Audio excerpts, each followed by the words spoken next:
Hello students, मैं राजेश लालवानी आपके सामने आज पढ़ाऊँगा मैथ्स का चैप्टर नंबर 3 मैट्रिक्स। आज का जो अपने टारगेट होगा वो होगा मैट्रिक्स का परिचय, फिर होगा मैट्रिक्स की कोटि या क्रम, मैट्रिक्स को व्यक्त करना, मैट्रिक्स के प्रकार, पंक्ति मैट्रिक्स, मैट्रिक्स के जो प्रकार हैं उनका वर्णन। ठीक है, इसमें एक प्रकार और है, जगह नहीं होने की वजह से मैंने नहीं लिखा है, वो है जीरो मैट्रिक्स। ओके, सब तैयार हो? अगर आप चाहो तो एक बार स्क्रीनशॉट ले लो या स्क्रीन को रोक करके इस टॉपिक के फोटो ले लो, क्योंकि आज अपन ये सब पढ़ने वाले हैं। ठीक है, नोट्स आप लिखते रहेंगे साथ में। स्क्रीनशॉट लेने के लिए मैं रुक जाऊंगा बीच में, आप स्क्रीनशॉट ले लोगे या फिर स्क्रीन पॉज करके स्क्रीनशॉट ले लेना, या फिर आप चाहो तो स्क्रीन रोक करके लिख लेना कॉपी में। ठीक है, इस नोट्स अपने आप बनाए हुए होंगे, वो ज़्यादा पावरफुल होंगे। आप किसी और नोट्स से न पढ़े, खुद के नोट्स खुद बनाएं, वो ज़्यादा समझ में आएंगे आपको। ठीक है, शुरू करें।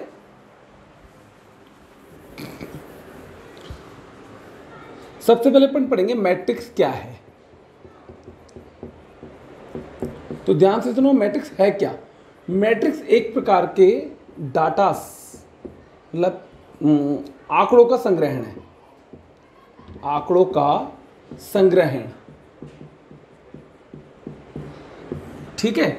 इसका जो यूज होता है वो सॉफ्टवेयर वगैरह बनाने में होता है, वो आप बाद में अगली एक्सरसाइज में कुछ यूज जो है वो 5वीं एक्सरसाइज में पढ़ लोगे। और कुछ यूज ये आया कहाँ से, ये आया एक वैज्ञानिक समीकरणों की खोज के दौरान आया था। समीकरण हल करने के दौरान यह अस्तित्व में आया,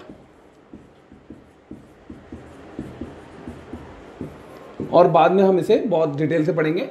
शुरू में थोड़ा सा लगेगा कि आपको बोरिंग है, लेकिन है बहुत इंटरेस्टिंग। बाद में मजा आएगा आपको। चैप्टर के एंड में मैं आपको इंपॉर्टेंट क्वेश्चन बताऊंगा जो पेपर में आएंगे। आरबीएससी के क्वेश्चन फिक्स होते हैं इस चैप्टर में, ज़्यादा नहीं, करीबन 20-22 क्वेश्चन इंपॉर्टेंट होंगे, उन्हीं में से ही पेपर में आएगा कंफर्म। ठीक है, शुरू करें चैप्टर। तो मैट्रिक्स हमने पढ़ लिया। मैट्रिक्स है आंकड़ों का संग्रहण है। मैं आपको एक एग्जाम्पल देके समझाता हूँ मैट्रिक्स को लिखते कैसे हैं। एग्जाम्पल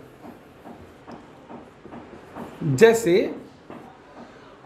एक दुकान है, उसमें 11th क्लास और 12th क्लास की मैथ्स की और फिजिक्स की बुक्स के प्राइस लिखे हुए हैं। मैथ्स की बुक्स 120 रुपये की 11th की, और 12th की 140 रुपये की। फिजिक्स की बुक इसकी है 88 की, और इसकी है 98 की, फॉर एग्जाम्पल। ठीक है, ये जो लिखा हुआ है आप देख सकते हो, ये जो बॉक्स बना हुआ है ना, इस बॉक्स को ही कहते हैं मैट्रिक्स। इस बॉक्स को ही क्या कहेंगे, मैट्रिक्स कहेंगे। बॉक्स में हालांकि ये चीज़ें साइड में हम नहीं लिखेंगे, इस बॉक्स को कहते हैं मैट्रिक्स। इसमें हम आंकड़े ABCD वगैरह कुछ भी लिख सकते हैं। ठीक है, समझ में आ गई बात, ये होती है मैट्रिक्स। क्लियर है। मैट्रिक्स को या तो इस ब्रैकेट से या फिर इस ब्रैकेट से जो अभी मैंने बनाया था, और या फिर कई लोग इसको इस टाइप के डबल ब्रैकेट से बनाते हैं। ज़्यादातर लोग इस ब्रैकेट को यूज करते हैं, हम भी इसी ब्रैकेट को यूज करेंगे। अपनी बुक में भी यही है, बुक में यही ब्रैकेट आपको मिलेगा। ठीक है, करें शुरू। मैट्रिक्स समझ में आ रही है बात। अब बात करेंगे मैट्रिक्स की कोटि क्या होती है। मैट्रिक्स की कोटि या क्रम, इसको अपन ऑर्डर कहते हैं, ऑर्डर ऑफ मैट्रिक्स। ठीक है, ये क्या होता है, मैट्रिक्स का ऑर्डर क्या होता है, ध्यान समझेंगे। मैट्रिक्स की कोटि, क्रम या ऑर्डर, ये क्या होता है समझो। ये एक मैट्रिक्स है, 1 5 -3 0 1 2 -3 2 5। ठीक है, ये एक मैट्रिक्स है। इसमें ये जो आप देख रहे हो ये क्या है, रो। ये जो है ये क्या है, कॉलम। ठीक है, ये कॉलम है 1 2 3, और ये है रो। क्लियर है। रो ये वाली हैं पंक्तियां, इनको अपन हिंदी में कहेंगे पंक्तियां, और इनको अपन कहेंगे हिंदी में स्तंभ। ये स्तंभ है और ये क्या बोलते हैं, पंक्तियां। आप बोलोगे कि मैट्रिक्स की कोटि क्या होती है, तो मैं आपको क्लियर कर रहा हूं मैट्रिक्स की कोटि क्या होती है। मैट्रिक्स की कोटि को M/N द्वारा लिखा जाता है। यहां M क्या होता है, यहां M है पंक्तियों की संख्या,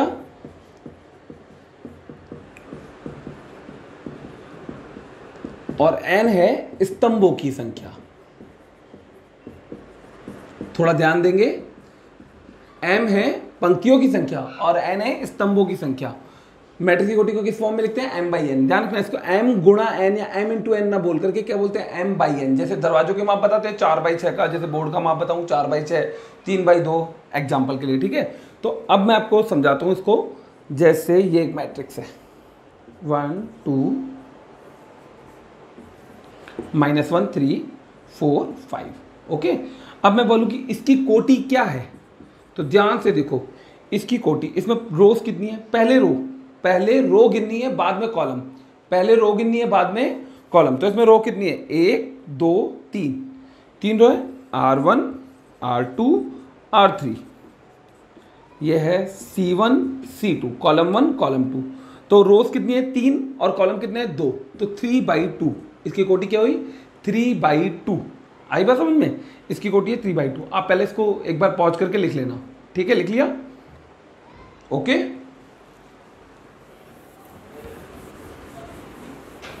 कोटि अभी कंप्लीट नहीं हुआ है, कोटि और भी अभी सीखेंगे इसमें भी, ठीक। हमने अभी कोटि पढ़ा, तो एक दो एग्जाम्पल और लेते हैं कोटि का एग्जाम्पल। जैसे ये है -1 3, इसकी कोटि क्या होगी? सोचो, 3/1। इसकी कोटि होगी या क्रम होगा 3/1, क्योंकि 3 पंक्तियां हैं, एक ही स्तंभ है। इसकी कोटि है 1/1। और देखते हैं -1 2 3 -5 6 3। अब देखो इसको, अब ये कितनी हुई कोटि? ध्यान से देखो, रो कितनी है? 1 2, कॉलम कितने? 1 2 3। तो इसकी कोटि क्या हुई? 2/3। ध्यान रहे, मैं इधर देता हूँ नोट, 2/3 3/2 अलग अलग है। क्यों अलग है? सोच के देखो। 2/3 वाले में 2 तो होंगी पंक्तियां, 3 होंगे स्तंभ। इसमें क्या होंगे? 3 पंक्तियां और 2 स्तंभ। समझ में आ रही है बात? तो मैट्रिक्स की कोटि क्लियर हुआ, ठीक है। इसी में हाथों हाथ अपन एक चीज और सीख लेते हैं। मैट्रिक्स में अवयव कितने होंगे? अगर हम कोटि में, कोटि है m/n, मैट्रिक्स की कोटि m/n है, तो अवयव होंगे mn। दोनों को गुणा कर दो अवयव। जैसे कोटि है 3/2, तो अवयव कितने होंगे? सीधी सी बात है, अवयव होंगे 6। कोटि है 3/5, तो अवयव क्या होंगे? अवयव होंगे 15।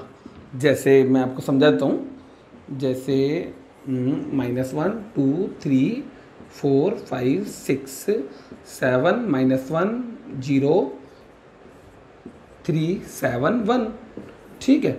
अब मैं बोलूँ इसकी कोटि क्या है, पहले तो आप बताओ। तो आंसर होगा, अब सोचो इसकी कोटि क्या होगी? इसकी कोटि होगी 1 2 3 4। 4 तो होगी रोज, और कॉलम 1 2 3, कॉलम हो गया 3। तो कोटि क्या हुई? 4/3। और अवयव कितने हुए? अवयव हुए, इन दोनों को गुणा कर दो, 4 3 12। इसमें अवयव कितने हैं? 12। आप गिन सकते हो, 1 2 3 4 5 6 7 8 9 10 11 12। इसमें 12 अवयव है। क्लियर है? तो अगर कोटि m/n है तो अवयव निकालने के लिए गुणा कर देंगे। क्लियर है? समझ में आ रही है बात? बिल्कुल सिंपल सी बात है। अब मैं बात करता हूं, इसको समझना बात को। एक क्वेश्चन है सिंपल सा, कि एक मैट्रिक्स की कोटि 3/4 है, तो उसमें अवयवों की संख्या कितनी होगी? अवयव कितने होंगे? तो आंसर क्या है? सोचो, आंसर है 12। 4 3 12। क्लियर है? अब मैं उल्टा चलता हूं इसी क्वेश्चन को, ध्यान से ना, इसी क्वेश्चन को उल्टा लिख रहा हूं। मैट्रिक्स में, एक मैट्रिक्स में 12 अवयव हैं, तो कोटि क्या होगी? तो देखो ध्यान से, इसके बहुत सारे आंसर हो सकते हैं। इसका आंसर यूनिक नहीं होगा, इसके कई आंसर हो सकते हैं। वो तुम भी समझ सकते हो क्यों। हमें 2 ऐसी संख्या लेनी पड़ेगी, दोनों पूर्णांक होने चाहिए, गुणा करने पर 12 आना चाहिए। तो जैसे वास्तव में क्या लिखेंगे कि कोटियां संभावित क्या क्या होंगी, पॉसिबल कोटियां क्या क्या होंगी। तो संभावित कोटियां क्या होंगी? 1/12 हो सकती है, सोचो, क्योंकि गुणा करने पर 12 है। 2/6 हो सकती है, 3/4 हो सकती है, 4/3 हो सकती है। अब इसको उल्टा, ये उल्टी आ गई तो ये भी उल्टी आ जाएगी, 6/2 और 12/1। ये सारी इसकी कोटियाँ हो सकती है जिसमें 12 अवयव हैं। देख सकते हो 1 × 12 12, 2 × 6 12। समझ में आ रही बात? तो इन सब में 12 होंगे। इसी प्रकार आप सोच सकते हो एक क्वेश्चन आपके लिए है, ये आप कर लेंगे और मेरे को कमेंट बॉक्स में या अपने व्हाट्सएप नंबर पे बताएंगे। एक मैट्रिक्स में यदि 18 अवयव हैं, 18 अवयव हैं, तो संभावित कोटियां क्या होंगी?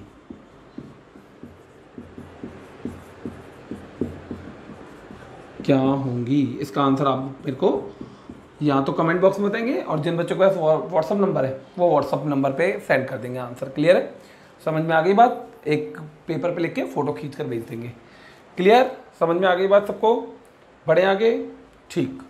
एक और क्वेश्चन था इसी से, कोटि से रिलेटेड। वो क्या है वो देखिए। यदि एक मैट्रिक्स में अवयव की संख्या अभाज्य है, अभाज्य संख्या जानती होंगे, आपने 10th पे पढ़ा होगा, 3 5, ठीक है, 2 3 5 ये सब अभाज्य है ना।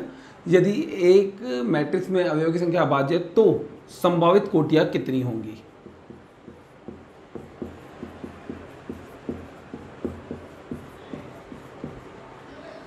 कितनी होंगी? तो आंसर देखो ध्यान से, 2 ही होंगी। थोड़ा ध्यान देना, 2 ही होंगी। कैसे? जैसे एग्जाम्पल के लिए मैं इसी की बात करता हूँ। एग्जाम्पल के लिए 5 अवयव हैं तो कोटि क्या होगी? 5 × 1, 1 × 5, और कोई कोटि होगी नहीं। इसी टाइप से तो अगर आपसे कोई पूछ रहा है कि यदि एक मैट्रिक्स में अवयव की संख्या अभाज्य है तो संभावित कोटियां कितनी होंगी? 2 ही होंगी और ज़्यादा नहीं हो सकती है। क्लियर है? मैट्रिक्स का क्रम क्लियर, अच्छे से क्लियर हो गया मैट्रिक्स का क्रम। इससे ये प्रश्न बन सकते हैं। ठीक है, नेक्स्ट कर दूँ रफ? अगर आप लिखना चाहो तो लिख दो। नेक्स्ट, इसके बाद हम अगला टॉपिक पढ़ेंगे, ये हमने पढ़ लिया, मैट्रिक्स को व्यक्त करना। मैट्रिक्स को व्यक्त कैसे करते हैं?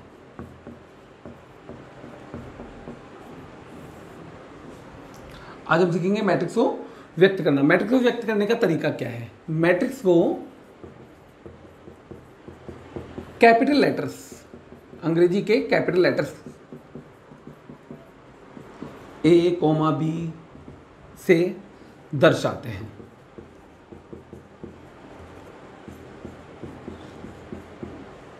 A बराबर AIJ, ये लिखने का तरीका है इसका, M/N। शुरू में थोड़ा अजीब सा लगेगा। A बराबर एक बॉक्स बनाना है, AIJ M/N। यहां पर M/N तो होती है कोटि, ठीक है। AIJ क्या है? AIJ अवयव है, AIJ अवयव है। यहां पर I पंक्ति का नंबर होता है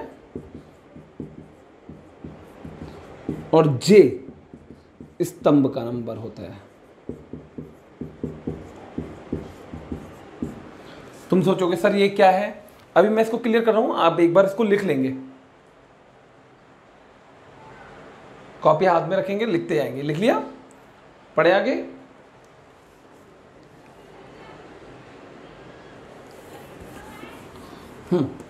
अब इसी को अपन एक्सप्लेन कर रहे हैं फिर से। A बराबर, इसको ऐसे फैलाकर ऐसे लिखते हैं, A11 A12 A13 dash dash dash, ठीक है। A11 का मतलब क्या है? पहली पंक्ति पहला स्तंभ। देखो ये पहली पंक्ति पहला स्तंभ। A12 का मतलब पहली पंक्ति दूसरा स्तंभ। A13 पहली पंक्ति तीसरा स्तंभ। ऐसे अगला क्या आएगा? A14 डैश डैश डैश, चलते आएंगे। अब इसमें देखो, ध्यान से देखो, इधर थोड़ा ध्यान से देखना, कंसंट्रेट रहना। ये क्या लिखा हुआ है? N। स्तंभ कितने हैं? N, पंक्तियाँ N। अगर यूँ चलूंगा तो M लास्ट होगा और यूँ चलूंगा तो लास्ट वाला नंबर N होगा, पर आगे का नंबर तो 1 ही होगा। देखो पंक्ति का नंबर 1 है तो इधर A1N आएगा। क्या आएगा? A1N। समझ में आ गई बात? लास्ट वाला। ऐसे A21 दूसरी पंक्ति पहला स्तंभ, दूसरी पंक्ति दूसरा स्तंभ, दूसरी पंक्ति तीसरा स्तंभ, dash dash A2N। Clear? Dash dash चलता जाएगा, चलता जाएगा, और ये लास्ट में क्या आएगा? सोचो, लास्ट में आएगा M1। तुम बोलोगे सर कैसे? देखो इसकी पंक्तियों की संख्या M है लास्ट, 3 1, इधर 3 2, इधर 3 3, इधर 3n, ऐसे ही चलता जाएगा चलता जाएगा चलता जाएगा। लास्ट में कहाँ पर एंड होगा? m पर। तो am1, m पर क्यों? क्योंकि m ही पंक्ति है इसमें। am2, am3, लास्ट वाला भी होगा amn। बोलो क्लियर है? ये दर्शाने का तरीका है। तो बोलोगे सर हमारे काम आएगा क्या? पेपर में तो अलग से काम नहीं आएगा, हाँ कुछ क्वेश्चन होंगे इससे रिलेटेड। पहले मैं आपको समझा देता हूँ क्वेश्चन कैसे होंगे, वो इंपॉर्टेंट भी होंगे 1 नंबर के लिए। इस चैप्टर में से 1 नंबर का एक क्वेश्चन आने वाला है और एक 2 नंबर का क्वेश्चन आएगा, ठीक है।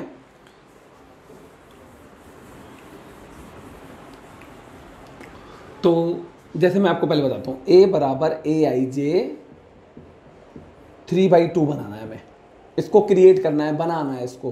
तो हम कैसे बनाएंगे? ध्यान से देखो, a11 a12 आगे नहीं जाएंगे, क्यों नहीं जाएंगे? सोचो अपने आप, ठीक है। फिर से समझते हैं। देखो इसमें 3 पंक्तियां, 1 2 3 और स्तंभ कितने हैं? 2। तो मैंने साइज ही उस हिसाब से बना लिया, ठीक। a11 a12 2 ही स्तंभ होने चाहिए, a21 a22 a31 a32। Clear है? समझ में आ रही है बात? ठीक है। एक और बना के दिखा देता हूँ। जैसे मान लो अपन को बनाना है a2/3, तो इसको क्रिएट कैसे करेंगे? 2 तो पंक्तियाँ रखनी है, 3 स्तंभ ऐसे। तो a11 a12 a13 a21 a22 a23, okay. ध्यान से देखो, 2 पंक्तियाँ हैं, 3 स्तंभ हैं। और इन अवयवों को थोड़ा ध्यान से देखो, a23 का मतलब क्या है? दूसरी पंक्ति तीसरा स्तंभ। क्लियर है? समझ में आ गई बात? अब तुम बोलोगे सर पेपर में क्वेश्चन कैसा आएगा हमारे पास? ये तो क्लियर हो गया, ठीक है। अब पेपर में क्वेश्चन कैसा आएगा तो मैं आपको समझाता हूँ। जैसे हमारे पास एक क्वेश्चन लेते हैं सैंपल के लिए, a बराबर aij, ये इंपॉर्टेंट है, ध्यान रखना ना, 1 नंबर का आ सकता है पेपर में। क्लियर है? a बराबर aij 2/3 की का निर्माण कीजिए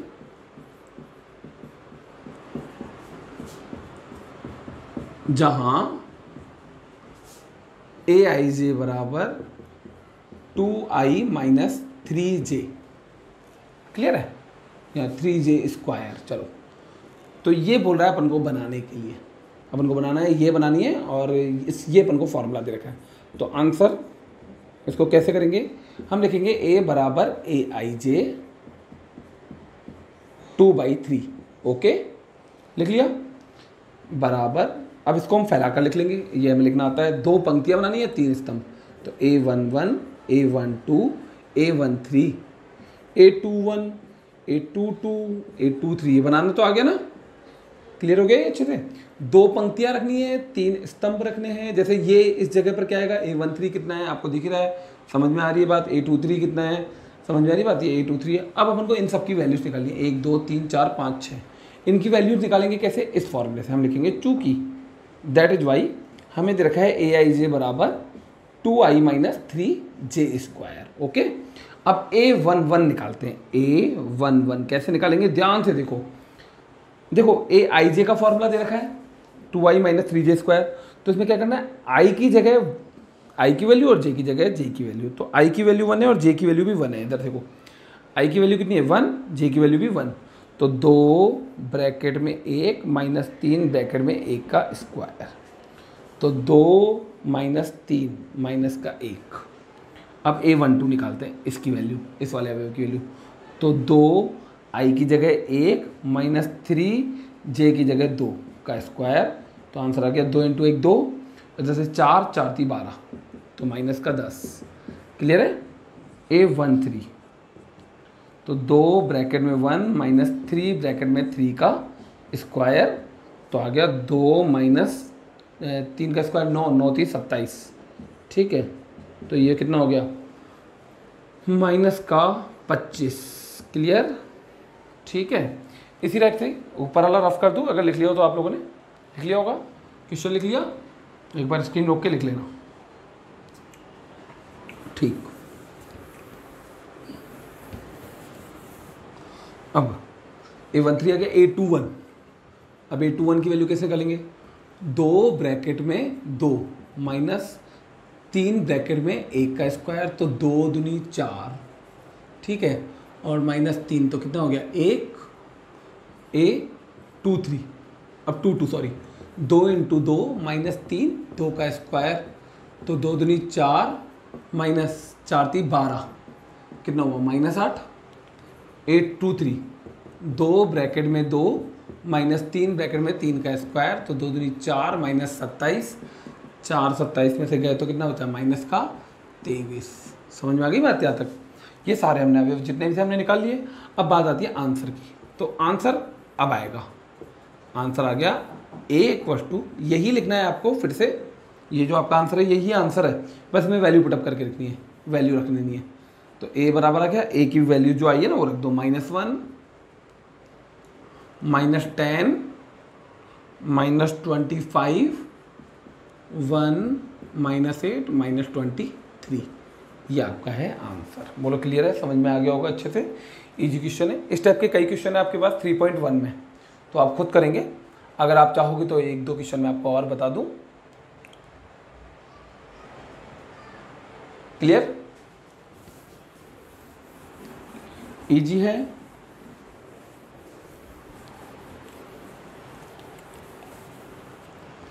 ठीक, ये था हमारे पास मैट्रिक्स के लिए तरीका। अभी तक जो पढ़ा है उसमें पेपर के लिए एक ही इंपॉर्टेंट चीज थी, जो अभी अभी अपन ने पढ़ा वो 1 नंबर के लिए क्वेश्चन बनेगा। तुम सोचोगे सर इतना बड़ा, नहीं, 1 नंबर के लिए क्वेश्चन छोटा होगा थोड़ा सा। जैसे मैं आपको एक और क्वेश्चन बताता हूँ, A बराबर AIJ 2/2 का निर्माण कीजिए। इससे बड़ा नहीं आएगा क्योंकि 4 अंक चीज निकालनी होगी। का निर्माण कीजिए जहां AIJ बराबर, ये आपको देगा क्वेश्चन में AIJ का मान। जैसे दिया AIJ का मान 2I + J। ओके, ठीक है। तो आंसर कैसे देंगे?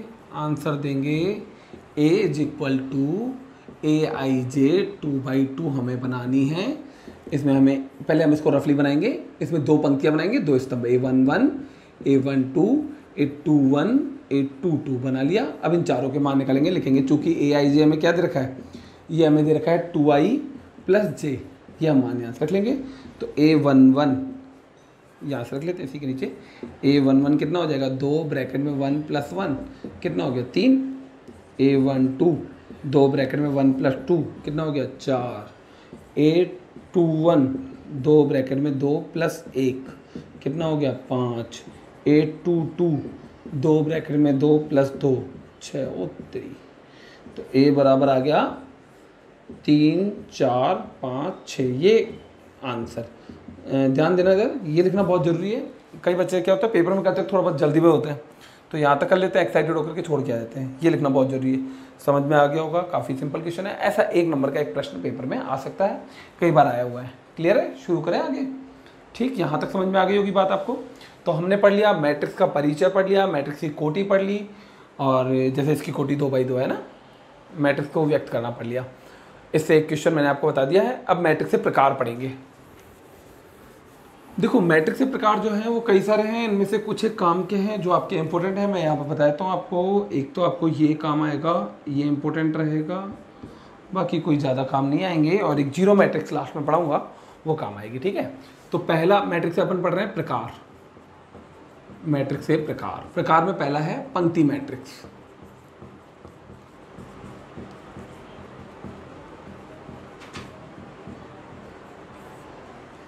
ठीक है, एक मैट्रिक्स जिसमें एक ही पंक्ति हो, जिसमें एक ही पंक्ति हो, उसे पंक्ति मैट्रिक्स कहते हैं। मैट्रिक्स कहते हैं। जैसे समझेंगे 1 2 -3 -1 0 1 -1 0 लिख लो, -1 1, ये सब पंक्ति मैट्रिक्स है। ध्यान से कोई एक ही पंक्ति है, स्तंभ 3 है, 1 2 3 स्तंभ 2 हैं, जो भी है। अगर मैं बात करूँ कोटि, तो इसकी कोटि क्या है 1/3, इसकी कोटि क्या है 1/2, इसकी कोटि क्या है 1/2। ध्यान रहेगा, कई लोग परिभाषा, परिभाषा ये भी सही है, एक परिभाषा लिखने का तरीका दूसरा भी होता है कि ए बराबर ए आई जे एम बाई एन पंक्ति मैट्रिक्स होगी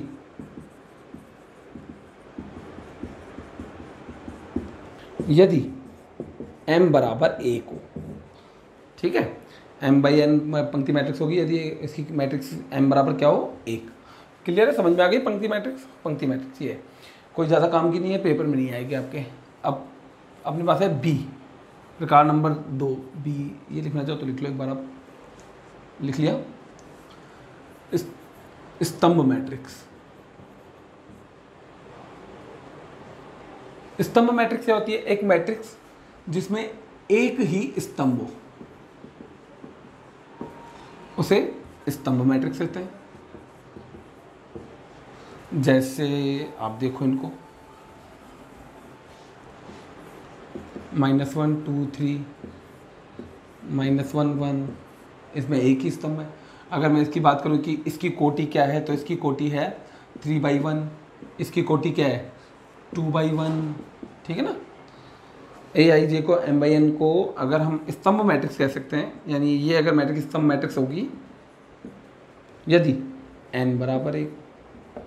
क्लियर, हम देखते हैं कोटि देखते पहचान सकते हैं वो पंक्ति मैट्रिक्स है स्तंभ मैट्रिक्स है, सिंपल सी बात है। ठीक, तीसरा है सी।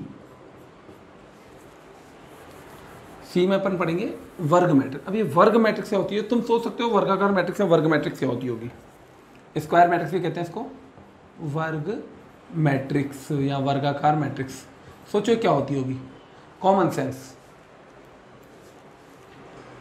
ऐसी मैट्रिक्स, एक ऐसी मैट्रिक्स जिसमें पंक्तियों की संख्या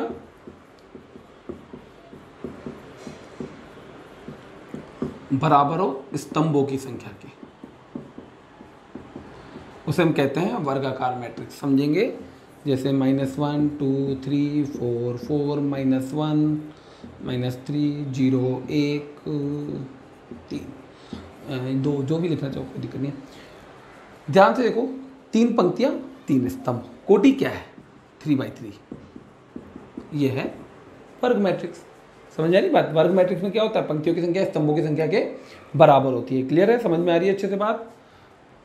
आ रहा है समझ में? ठीक है। जैसे ये 2/2 की -1 0 3, ये 2/2 की है, ये भी एक वर्गाकार मैट्रिक्स है। वर्गाकार मैट्रिक्स में पंक्तियों की संख्या स्तंभों की संख्या के बराबर होगी। ए आई जे, ए बराबर ए आई जे एम बाई एन, इसको अगर वर्ग मैट्रिक्स कहना है, अगर मैं बोलूँ ये वर्ग मैट्रिक्स है, तो शर्त क्या होनी चाहिए? उसके लिए शर्त है m बराबर n होना चाहिए।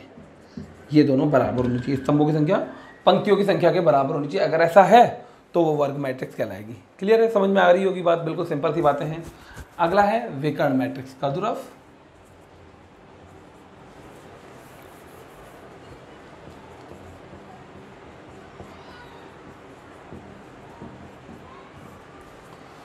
अभी विकर्ण मैट्रिक्स क्या होती है? देखो, विकर्ण मैट्रिक्स समझने के लिए पहले आपको विकर्ण समझना पड़ेगा। मैट्रिक्स में विकर्ण होता है। वर्गाकार मैट्रिक्स का विकर्ण क्या होता है? वर्गाकार मैट्रिक्स का विकर्ण क्या होता है? पहले विकर्ण शब्द समझ लो, बाद में मैं इसकी परिभाषा बता दूं। पहले विकर्ण समझो। ये कोई मैट्रिक्स है, इसमें ये जो अवयव हैं ये विकर्ण के अवयव होते हैं। वर्गाकार मैट्रिक्स में ये जो अवयव हैं ये सारे विकर्ण के अवयव होते हैं। शर्त ये होनी चाहिए, देखो ए आई जे में आई बराबर जे हो जाता है ना, तो वो विकर्ण का अवयव हो जाता है। आई बराबर जे समझ लो, A11 A22 A33 A44 A55, वो सब विकर्ण के अवयव हैं। क्लियर है? ये विकर्ण होता है, ये विकर्ण नहीं होता, इसमें केवल ये विकर्ण होता है। जैसे आयत में तो क्या होता है, ये दोनों विकर्ण है। इसमें वर्गाकार मैट्रिक्स में क्या होता है, केवल ये विकर्ण के अवयव कहलाते हैं। क्लियर है, समझ में आ गई बात? अब हम बात करेंगे विकर्ण मैट्रिक्स क्या होता है। एक ऐसी वर्गाकार मैट्रिक्स या वर्ग मैट्रिक्स जिसमें विकर्ण के अतिरिक्त सभी अवयव शून्य हों, सभी अवयव शून्य हों। मतलब क्या समझो, विकर्ण के अलावा सारे अवयव शून्य होने चाहिए, -1 2 3, बाकी सब 0 0 0 0। क्लियर है? विकर्ण के अलावा बाकी सारे अवयव 0, उसे क्या कहेंगे? विकर्ण मैट्रिक्स। बोलो क्लियर है? तो A बराबर AIJ M/M, तो बोलो सर M/M क्यों? क्योंकि वर्ग मैट्रिक्स है, को विकर्ण मैट्रिक्स कहेंगे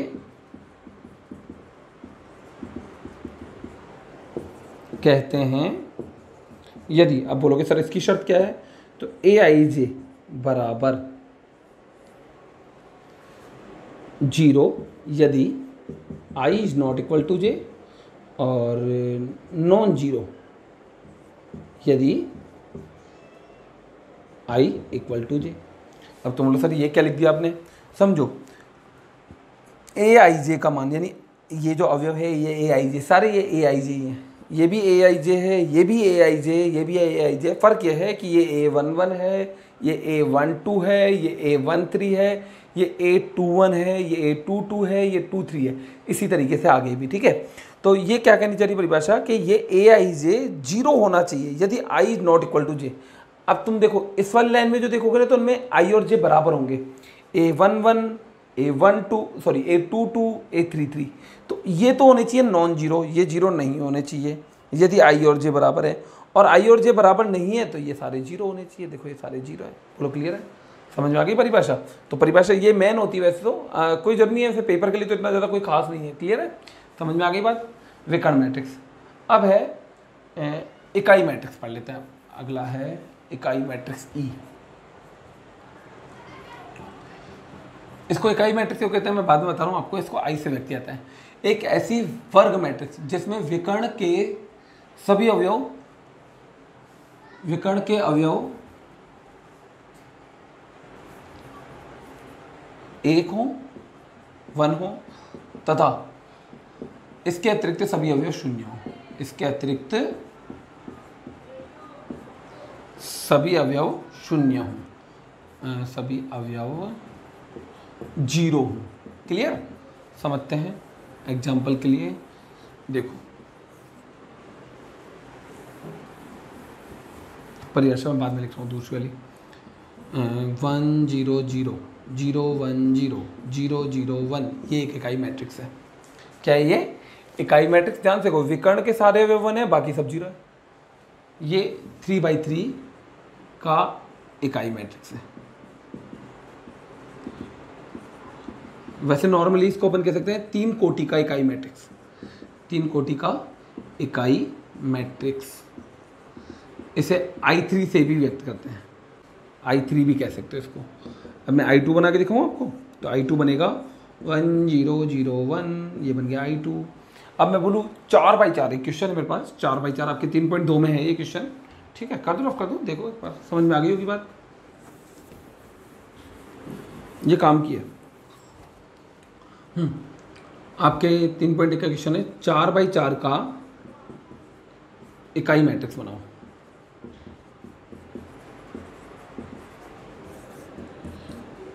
मैट्रिक्स बनाइए, तो आप कैसे बनाओगे सोचो। बिल्कुल सिंपल है, 4/4 की।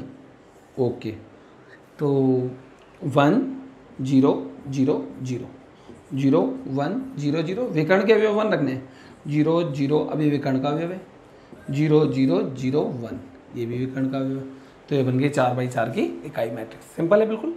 अगर मैं इसकी परिभाषा की बात करूं कि इकाई मैट्रिक्स की परिभाषा, हाँ वैसे तो ये परिभाषा सही है, पर अपन फिर भी एक और परिभाषा लिखते हैं, तो ये परिभाषा बनेगी। देखो A बराबर AIJ M/M या N/N भी लिख सकते हो, ये दोनों सेम होना चाहिए क्योंकि वर्गाकार मैट्रिक्स होनी चाहिए। देखो वर्ग मैट्रिक्स तो दोनों सेम होनी चाहिए। A बराबर AIJ M/M एक इकाई मैट्रिक्स होगी यदि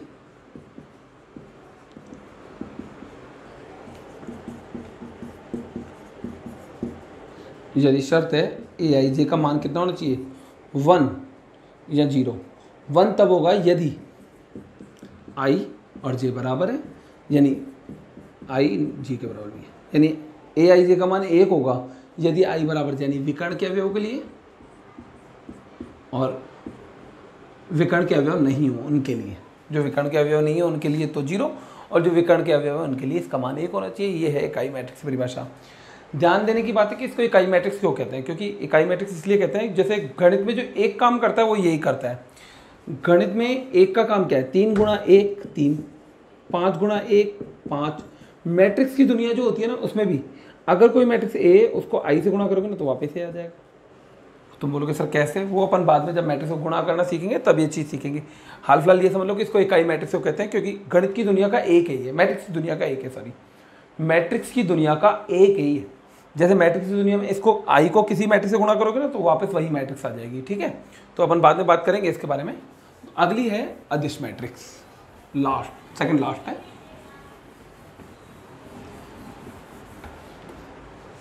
डी, अदिश मैट्रिक्स। ऐसी वर्गाकार मैट्रिक्स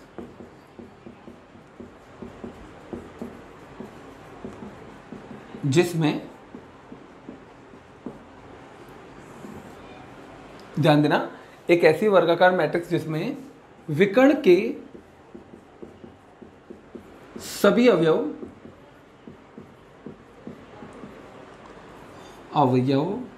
समान हो तथा बाकी अवयव शून्य हो। मतलब समझो, फॉर एग्जाम्पल 5 5 5, बाकी सब 0, विकर्ण के अवयव सेम, बाकी सब 0। जैसे इसको देख सकते हो, -3 0 0। क्लियर है? तो ये भी क्या है, अदिश मैट्रिक्स है। कोई ज़्यादा काम नहीं आती है, पर बस परिभाषा समझ लो। A बराबर AIJ M/M, क्योंकि इसमें भी वर्गाकार मैट्रिक्स है, को अदिश मैट्रिक्स कहेंगे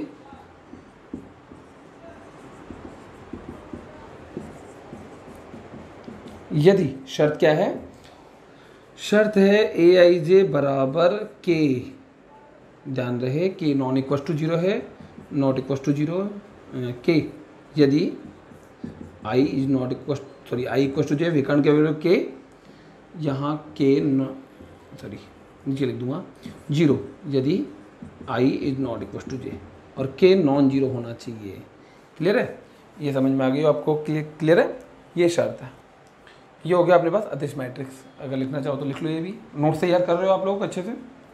अगला है त्रिभुजाकार मैट्रिक्स।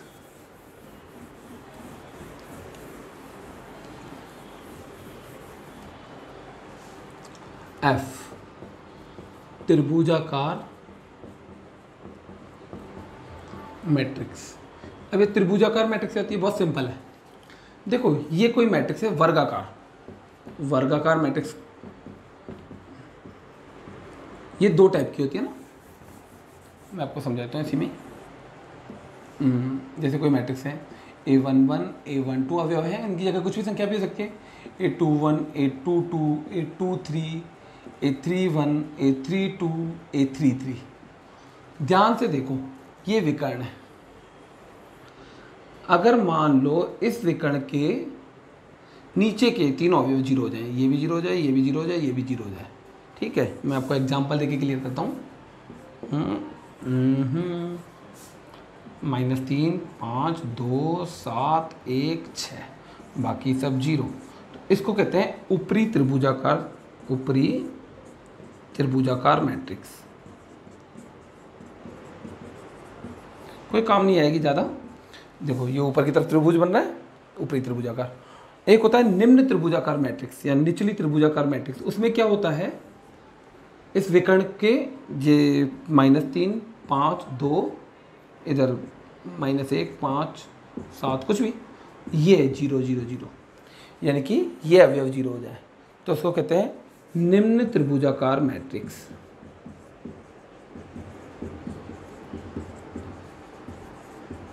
क्लियर है? अच्छा, अगर परिभाषा में समझना चाहो तो समझो, देखो ध्यान से देखना, इस वाली जो मैट्रिक्स में ना, इस वाली मैट्रिक्स में ये सब नॉन जीरो है, ये जीरो है। ध्यान से देखो, इन वाले अवयवों को खास करके देखो, जो जीरो है इनमें आई जो है ना वो जे से बड़ा है। इसमें ए आई जे बराबर 0 होता है यदि आई अगर बड़ा है किससे, जे से। देखो आई जे से बड़ा है ना इन सब में, आई कौन है, आई पंक्ति का नंबर जैसे बड़ा है, देखो आई बड़ा है, 2 बड़ा है 1 से, 3 बड़ा है 1 से, 3 बड़ा है 2 से। इसमें क्या होता है ए आई जे, इतना वैसे गहराई में जाने की जरूरत नहीं है, कोई काम नहीं आएगा। ए आई जे 0 होगा यदि आई स्मॉल ए जे से, इस वाले में देखो आई स्मॉल ए जे से, तो वो 0 है। क्लियर है, कोई ज़्यादा काम नहीं आती है, समझ में आ गई होगी। यह है त्रिभुजाकार मैट्रिक्स। क्लियर। अब हम बात करेंगे एक मैट्रिक्स और रह गई, जीरो मैट्रिक्स।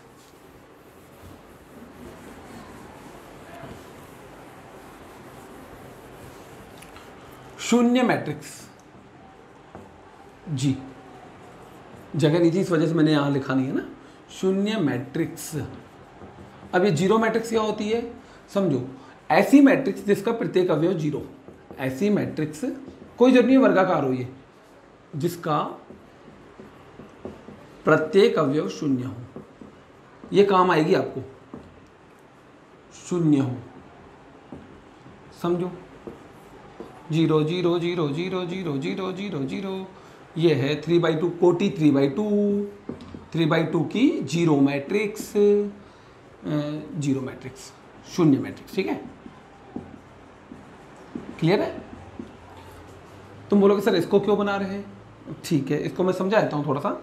जैसे गणित इसको ओ से व्यक्त करते हैं ना, इसे पहले इसे सीख लो, इसे ओ से, चाहे डार्क 0 बनाना, नॉर्मल 0 नहीं, अलग 0 होना चाहिए इसके लिए।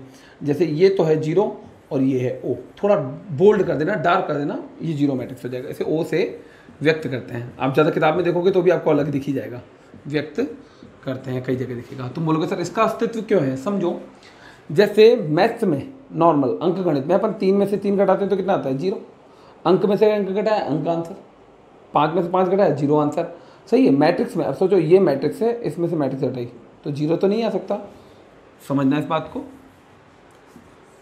3 5 1 2 में से हमने 3 5 1 2, ये वैसे हम आगे पढ़ेंगे इसका ना, 3 5 1 2 में से 3 इसको ही घटाया हमने, तो आंसर क्या आएगा 0। 3 में से 3 गया 0, 1 में से 1 गया 0, 5 में से 5 गया 0, 2 में से 2 गया 0, सब 0। लेकिन अगर मैं ये बात करूँ कि इसको मैंने अंग्रेजी के अक्षर से दिखा दिया, ये तो समझ में आ गई बात, a माइनस ए, अगर मैं सामने 0 लिखता हूँ तो गलत है, 0 नहीं आएगा, ओ आएगा। क्या आएगा ओ, क्यों आएगा, मैट्रिक्स में से मैट्रिक्स घटाने पर भी आंसर भी मैट्रिक्स होना चाहिए। अगर मैं 0 लिखता हूँ तो सोचो कि मैट्रिक्स में से मैट्रिक्स घटाने पर अधिक संख्या यानी एक अंक का आंसर गलत है, तो इसलिए मैट्रिक्स में से मैट्रिक्स घटाने पर मैट्रिक्स ही आंसर होना चाहिए। इसे कहते हैं जीरो मैट्रिक्स या ओ मैट्रिक्स। बोलो क्लियर है, समझ में आ गई सारी बातें, मैट्रिक्स के प्रकार समझ में आ गए। नेक्स्ट लेक्चर में हम 3.1 के क्वेश्चन करना सीखेंगे और उससे रिलेटेड क्वेश्चन करना सीखेंगे, बहुत सिंपल होगा और उसका अगला लेक्चर बहुत ईजी होगा। ठीक है, समझ में आ गई बात, ओके क्लियर, गुड बाय।